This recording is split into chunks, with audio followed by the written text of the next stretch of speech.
신명기 6장 1절로 3절 말씀 교독합니다. 오늘 말씀은 이스라엘 백성들에게 하나님께서 주신 말씀인 명령과 규례와 법도에 대해서 어떻게 이제 반응하며 살아야 되는지 거기에 대해서 말씀하고 있습니다. 성경은 하나님의 말씀이라고 하는 하나님의 말씀에 대한 그 유사어, 요의어를 다양하게 표현하는데 하나님의 말씀을 하나님의 명령이다라고도 하고요. 하나님의 규례다, 하나님의 법도다, 뭐 이렇게 다양하게 표현하고 있습니다. 이게 다 하나님의 말씀이라는 또 말씀과 같은 뜻이 됩니다. 이 말씀에 대해서 어떻게 하며 살아야 하느냐? 1절 말씀 보면 이스라엘에게 가르치라 명하셨습니다. 너희에게 가르치라고 명하신 이렇게 말씀하고 있어요. 이스라엘 백성들에게 여호와께서 주신 말씀을 가르쳐야 한다는 것입니다. 이 가르친다고 하는 말은 이 원어를 보면 원래는 뾰족한 막대기로 꼭 찌른다라고 해요. 뾰족한 막대기로 찔러서 그러면 감각이 반응하죠. 감각이 기억을 하잖아요. 찌르면 그 태국이나 데 가보면 그 코끼리 훈련할 때요 막대기를 찌른다고 해요. 훈련할 때 막대기로 코끼리를 찔러가지고 기억하게 만드는 거죠. 뭐 예를 들어서 무릎 꿇어 그러면 2번을 찌르는 거예요. 그러면 꿇어야 된다는 사인이지. 그러니까 몸이 기억하게 만드는 거예요. 고통을 줘가지고. 어떻게 보면은 이 가르친다는 과정에서는 이 원래는 훈련시키다.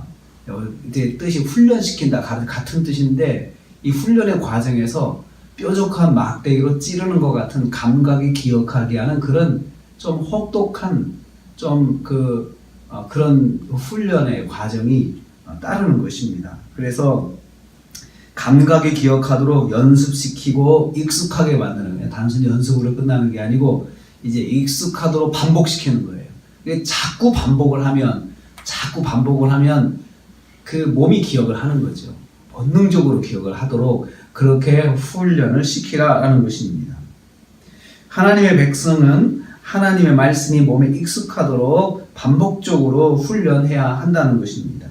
그래서 하나님을 경외하고 말씀을 지키도록 해야 한다. 그래서 그걸 통해서 말씀이 딱 떨어지면, 말씀이 딱 주어지면 이것을 먼저 하나님의 말씀으로 받아들이게 하는 거죠.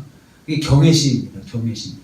하나님의 말씀은 한마디라도 놓치지 않고 딱 받아들이도록 경외심을 갖게 하고 그리고 나서 그것을 지키도록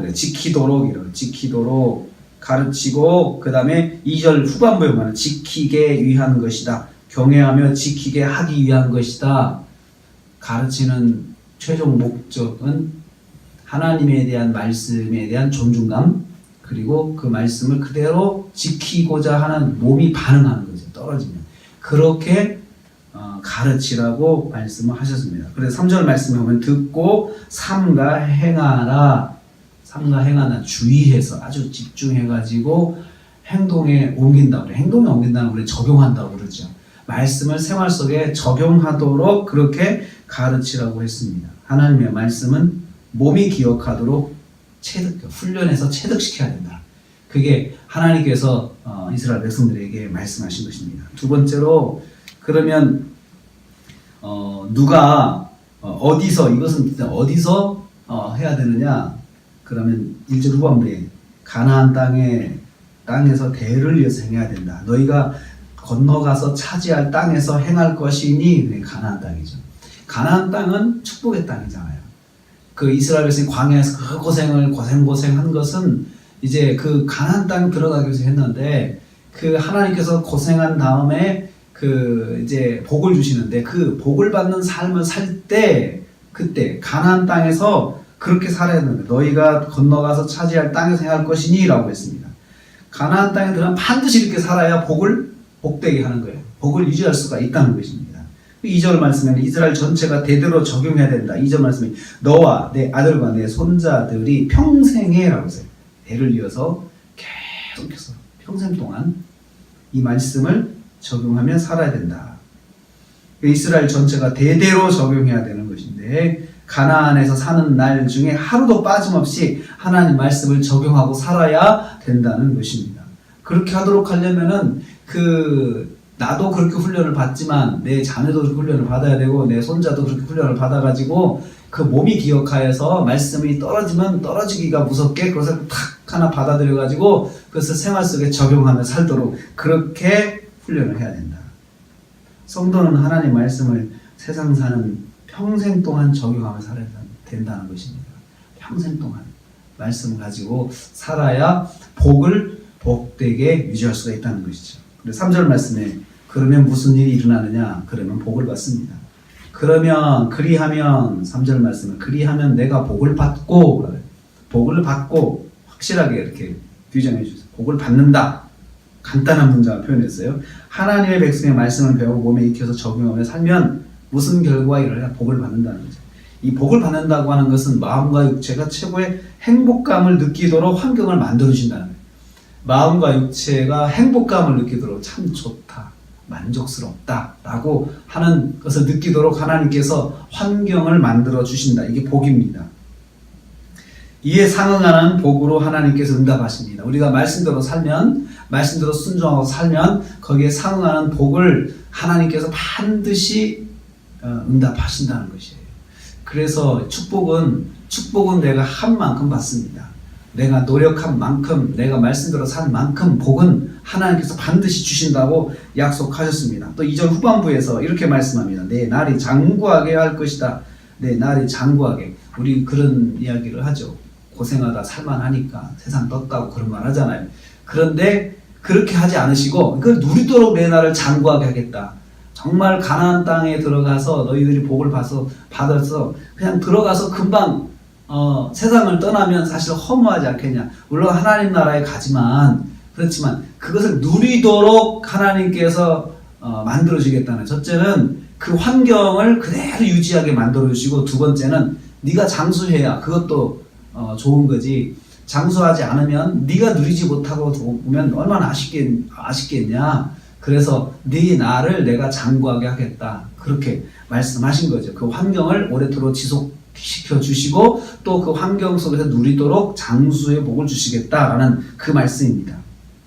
3절에서는 내가 크게 번성하리라.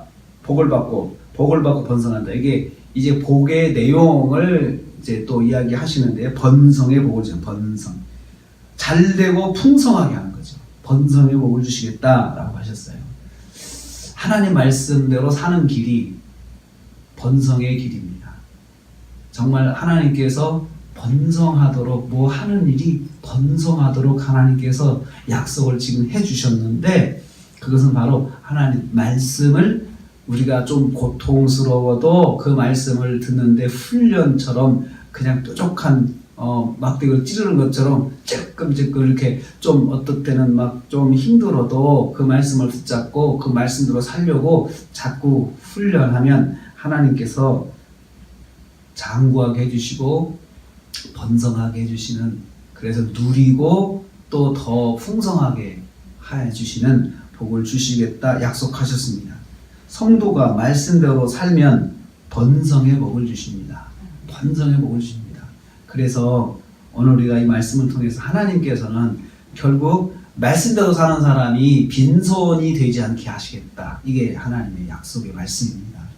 그래서 그렇다면은 정말 말씀을 지키는 데 있어서 말씀을 먼저 들어야 되겠죠. 들은 말씀은 하나도 놓치지 말고 기억을 해서 그 말씀대로 내가 살아야겠다 하고 몸으로 노력하고 행동하고 순종하면 하나님은 그것을 그냥 지나치지 않으십니다. 그냥 지나치지 않으세요. 우리도 그렇지 않습니까? 우리도 그 모습 보면은 참 마음이 감동이 되잖아요. 그래서 뭔가를 내가 해주고 싶은 생각이 들잖아요. 내 자녀에게. 그런 것처럼 하나님도 그러시다는 거죠. 하루를 삽니다. 하나님께서 약속하신 말씀대로 살면 복을 주시고, 그리고 내 날이 장구하게 해주시고, 그리고 번성하게 해주시겠다. 이 말씀 우리가 붙잡기를 원합니다. 그렇다고 해서 우리가 뭐 기복신앙을 갖는다는 것은 아닙니다. 이 말씀은 하나님 말씀대로 살면 하나님이 이렇게 복을 주시겠다 약속했으니까 우리도 이 말씀 붙잡고 오늘 하루 살아서 오늘 하루도 복을 받으시고 번성하시고 또 장구하시는 하루도 하루 시간 전체가 다 풍성하게 살아가시는 하루가 되시기를 주님의 이름으로 축복합니다.